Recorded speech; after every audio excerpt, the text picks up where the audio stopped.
এই জীবনে তো অনেক বিয়া করাইলেন, আজকে আমাকে বিয়া পড়াইবেন।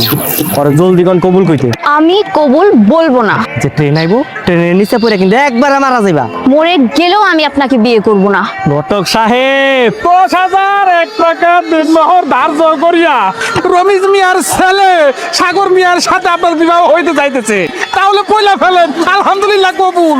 বললাম তো আমি কবুল বলবো না। হয় যদি আজকে কবুল না কইছে, ওর লগে কিন্তু আপনার জীবনটা দেব। আমাবনি দোহাই লাগে আপনি কবুলটা বলে ফেলেন। আপনি আগে ওনারে আমার হাতের বাঁধন খুলে দিতে বলেন।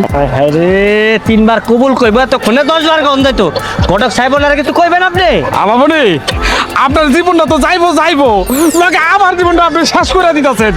আল্লাহর দোহাই লাগে আপনি কবুলটা বলেন। না।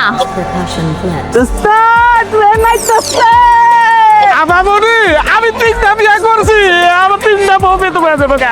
আপনি কবুল বলে ফেলেন। ঠিক আছে কবুল। কবুল বলতে আল্লাহ গো খাইতে পারে।